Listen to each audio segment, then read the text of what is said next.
Puzzles and games abound in Twin Peaks episode 26. It's written by Rachel Stewart and read by Laura Stewart.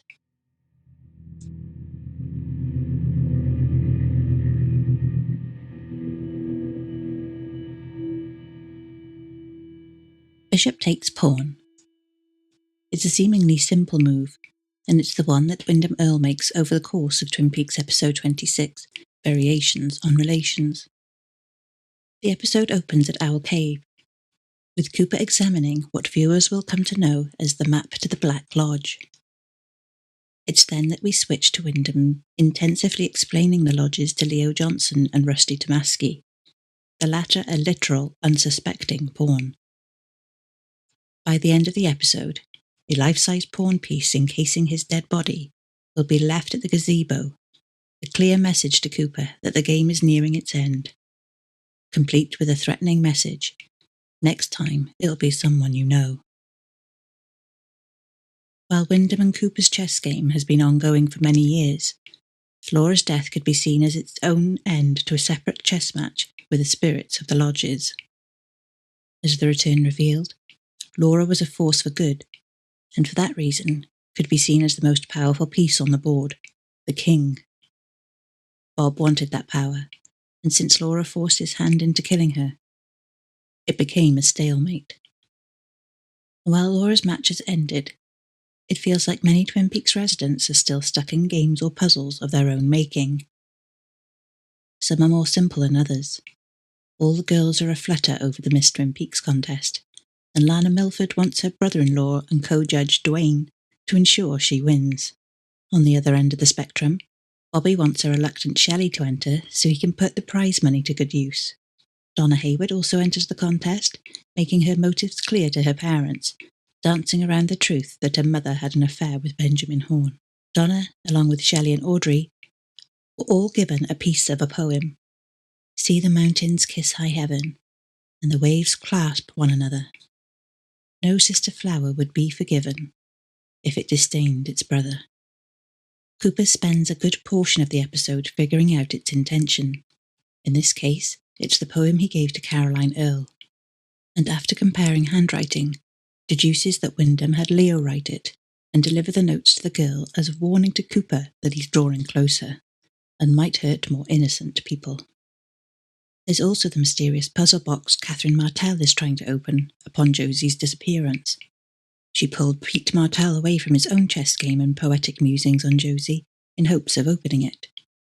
It isn't until Sheriff Harry Truman arrives that they all discover it opens by being dropped, only to reveal a smaller box figuring the moon cycle paired with astrological symbols. Interestingly enough, the moon also appears in a vision Major Briggs has when Cooper asks him about Project Blue Book. The entire vision features a hooded figure, or Dugva, which Wyndham mentions earlier in the episode. The moon, an owl, and fire, all elements that tie in with the lodges and their power. It's after this vision and weighing of the moral consequences at stake, more people being killed, that Briggs agrees to tell Cooper what he knows. Love is hell or heaven. While the mystical elements related to the lodges are aligning, the theme of love remains at the forefront. One standout scene takes place fireside at the Great Northern. Cooper is drinking a glass of milk, but John Justice Wheeler needs something stronger. Both are at different stages of being lovelorn, and Wheeler's got it bad for Audrey, who's in Seattle. He's a pawn of love. He reckons that love is hell, but Cooper reminds him that the Hindus considered love a ladder to heaven. Wheeler isn't too sure the path isn't paved with coals, but both seem sure that love's worth the risks. While Audrey's name is never spoken between them, and she's physically absent from the episode, this feels in many ways like a final handoff of sorts, a queen sacrifice. Cooper has cooled her affections by now, so Wheeler isn't intruding here, although many a fan will pine for Cooper and Audrey and what could have been forever. Wheeler is a sort of stereotypical soap opera leading man sort of choice. To see him pine for Audrey in the way Cooper couldn't allow himself to is comforting, and Billy Zane's not bad for a runner-up, honestly. It's also the moment that Cooper reveals his heart has been locked away long enough. Cooper's gaze has shifted to Annie Blackburn, a waitress at the Double R.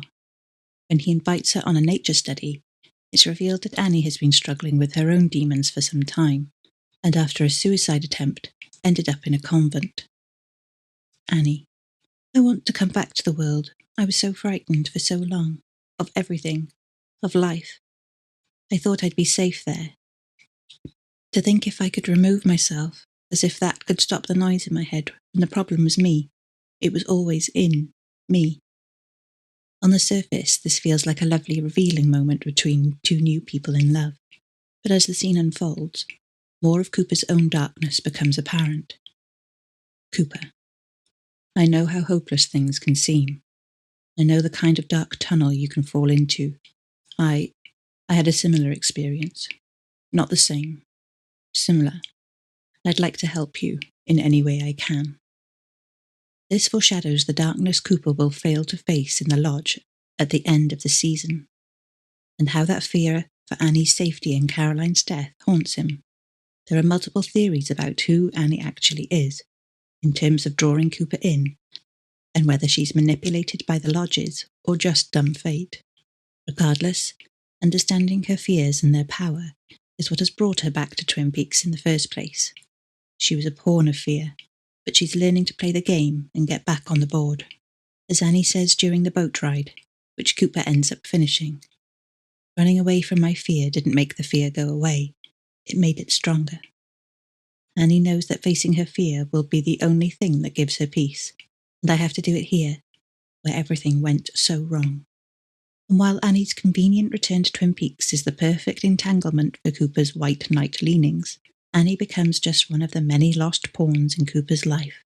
Caroline was the first, making Annie second, but then there's Diane's heart-wrenching and harrowing confrontation with Mr. C, as well as her sex magic goodbye with the real Cooper in the return.